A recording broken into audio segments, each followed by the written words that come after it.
আগের ভিডিওতে পড়েছিলাম কোষ প্রাচীর সম্পর্কে। তো কোষ প্রাচীরটা কাদের থাকছে? কোষ প্রাচীরটা থাকছে হচ্ছে উদ্ভিদের। কোষ প্রাচীর উদ্ভিদের খাদ্য তৈরিতে সাহায্য করছে না, কোষ প্রাচীরটা উদ্ভিদের দৃঢ়তা প্রদান করছে। কোষ প্রাচীরের অনেক কাজ আছে। কোষ প্রাচীরের পার্থক্য, কোষ পর্দার পার্থক্য আমরা পড়ব। তো আমরা এখন আমাদের বাকি ছিল কোষ পর্দাটা।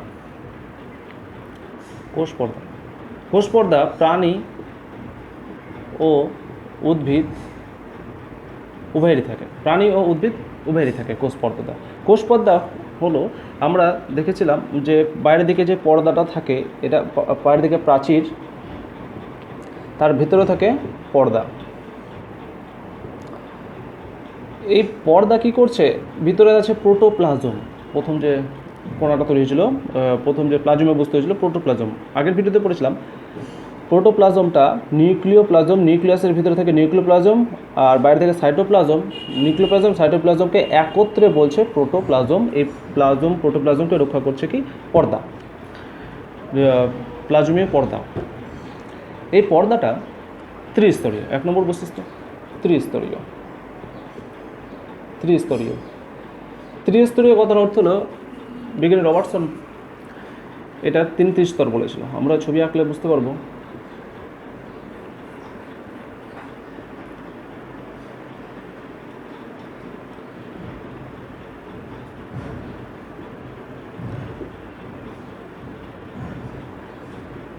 ত্রিস্তরীয় মানে বুঝতে পার, এই যে মাঝের অংশটা হলো লিপিড, উপরেও প্রোটিন, নিচেও প্রোটিন। উপরের প্রোটিন থাকে 40%, নিচের লিপিড থাকে 50%। নিচের যেটা প্রোটিনের মধ্যে পড়ে যাচ্ছে অনেকটা প্রোটিন, যেটা অনেকটা কার্বোহাইড্রেটের মধ্যে দিয়ে তৈরি করছে। বিজ্ঞানী রবার্টসন যেটাকে বলেছে প্রোটিন মানে পি, লিপিডকে এল, পি ত্রিস্তরীয় আবরণ বলেছিল। আমরা কোষ প্রাচীরেও দেখেছিলাম যে ত্রিস্তরীয় আবরণ, মধ্যপর্দা, তারপরে প্লাজম, বাইরের দিকে আবরণকে বলছে গৌণ পর্দা, তারপরে প্লাজমীয় পর্দা। তো পিএলপি প্রোটিন, লিপিড, প্রোটিনের স্তরটা বলেছিল, যেখানে উপরে থাকছে 40% প্রোটিন, নিচেরটা থাকছে 50% প্রোটিন, আর নিচে 10% প্রোটিন। এই যে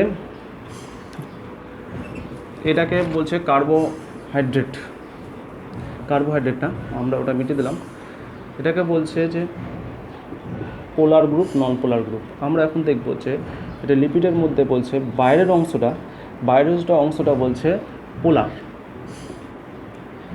হাইড্রোফোবিক বা পোলার গ্রুপ। পোলার এর কাজ হলো জল শোষণ করা, আর ভেতরের অংশটার নাম হলো নন পোলার গ্রুপ। এর অংশ হলো লিপিড সংশ্লেষ করা। প্লাজমীয় পর্দাটা আস্তে আস্তে আমাদের হয়ে যাচ্ছে। ত্রিস্তরীয় আবরণটা বোঝা গেল, ত্রিস্তরীয় আবরণটা খুব সুন্দর বোঝা গেল। 2 নম্বরে বুঝবো আমরা এটি প্রবর্ধক ভেদ্য পর্দা। প্রবর্ধক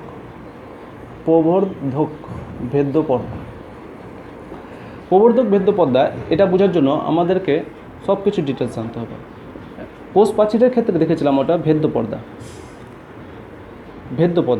পর্দার কথা অর্থ হলো এর মধ্যে দিয়ে যে পর্দার মধ্যে দিয়ে দ্রাবক প্লাস দ্রাবক অণু অনিয়ন্ত্রিতভাবে অনায়াসে চলে যেতে পারবে, তাকে বলছে ভেদ্য পর্দা। আর প্রবর্ধক ভেদ্য পর্দা হচ্ছে দ্রাবক প্লাস অণুটা নিয়ন্ত্রিতভাবে যাবে, এটা হলো ভেদ্য পর্দা। নিয়ন্ত্রিত পর্দাটা, প্লাজমীয় পর্দাটা, এটা বাইরেটা কোষ প্রাচীর, এই যে এটা কোষ প্রাচীর, প্লাজমীয় পর্দা এর মধ্যে দিয়ে নিয়ন্ত্রিতভাবে যাবে। এর তার হচ্ছে ভেদ্য পর্দা করলাম আমরা। আর হচ্ছে অর্ধভেদ্য পর্দার অর্থ হলো যার মধ্যে দিয়ে কেবলমাত্র দ্রাবকের অণু অনায়াসে যাতায়াত করবে। আমরা দ্রাব অণুগুলা কি আমরা সহজে দেখব যে আমরা যদি জলের মধ্যে চিনি গুলে দিই, জলের মধ্যে যদি চিনি মিশিয়ে দিই তো জলটা হচ্ছে দ্রাবক, চিনিটা হচ্ছে দ্রাবক। তো সেরকমই ভেদ্য পদার্থ হচ্ছে দ্রাবক আর দ্রাবক অণু অনিয়ন্ত্রিতভাবে যাতায়াত করতে পারবে। দ্রাবক আর দ্রাবক হচ্ছে প্রবর্ধক ভেদ্য পদার্থে নিয়ন্ত্রিতভাবে একদম নিয়ন্ত্রিতভাবে যাতায়াত করতে পারবে, এবং অর্ধভেদ্য পদার্থ হচ্ছে কেবলমাত্র শুধু দ্রাবকের অণু যেতে পারবে, প্রবর্ধক ভেদ্য পদার্থ। এটা আমরা বুঝে গেলাম। এইটা তারপরে বলছে এই প্রোটিন স্তরটা, প্লাজমীয় পর্দাটা লিপিড আর প্রোটিন দ্বারা গঠিত। লিপিড ও প্রোটিন দ্বারা গঠিত। এই পর্দাটা স্থিতিস্থাপক। 4 নম্বরে পড়লাম আমরা এই পর্দাটা স্থিতিস্থাপক।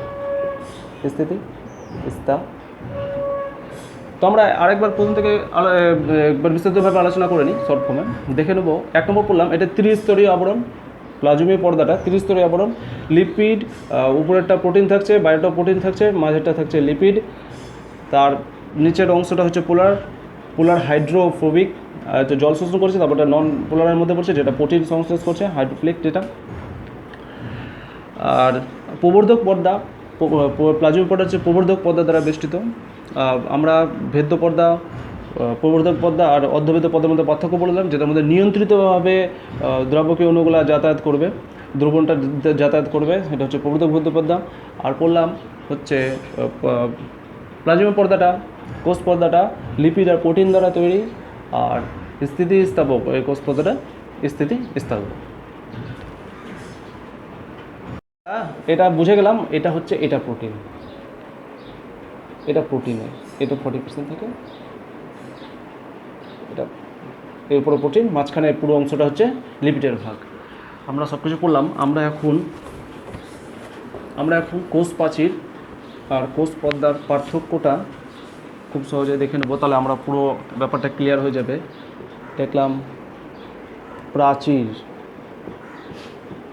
আর হচ্ছে পর্দা, কোষ প্রাচীর আর কোষ পর্দা।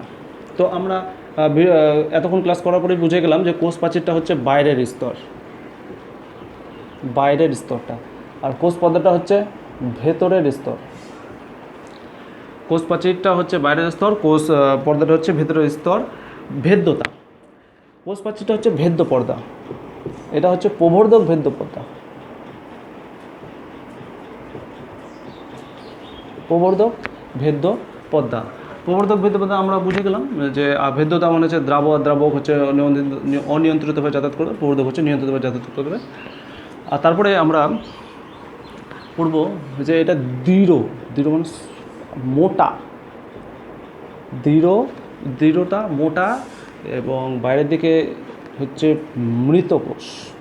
এটা হচ্ছে দৃঢ়তা মানে শক্ত, মোটা, মৃত কোষ। আর কোষ পর্দাটা হয়ে যাবে হচ্ছে নরম,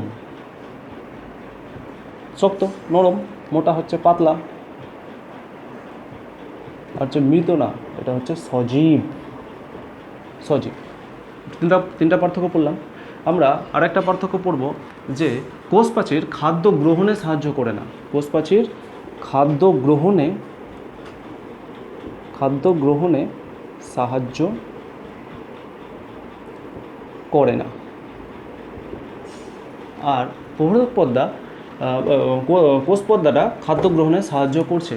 এটা খাদ্য গ্রহণে সাহায্য করছে হচ্ছে ফিনোসাইট আর ফ্যাগোসাইট পদ্ধতিতে। বলছে ফিনোসাইট ও ফ্যাগোসাইট পদ্ধতিতে খাদ্য গ্রহণে সাহায্য করছে। ফিনোসাইটটা হচ্ছে পানীয় জল জাতীয়, তরল জাতীয়, আর ফ্যাগোসাইটটা হচ্ছে ফ্যাট জাতীয় খাদ্য গ্রহণে সাহায্য করছে। কোষ পর্দাটা কোষীয় অঙ্গাণু হচ্ছে কোষের ভিতরে বিভিন্ন, যেমন নিউক্লিয়াস, পর্দা, সাইটোপ্লাজম, মাইটোকন্ড্রিয়া প্রভৃতিকে সংরক্ষণ করে। প্রথম ধাপ এই কোষ পর্দাটা সংরক্ষণ করছে, তারপরে বাইরের দিক থেকে কোষ প্রাচীর সংগ্রহ করছে। কোষ প্রাচীর তাহলে কার থাকছে? কোষ প্রাচীর হচ্ছে উদ্ভিদের থাকছে, কোষ পর্দাটা শুধুমাত্র প্রাণী থাকছে। কোষ পর্দাটা প্রাণী ও উদ্ভিদ উভয় থাকছে। আমরা কোষ পর্দা পড়ার সময় এটাও পড়েছিলাম যে যে প্রোটিনের পর্দার, কোষ পর্দার গায়ে গায়ে যেসব লাইপোপ্রোটিন থাকছে এর সাহায্যে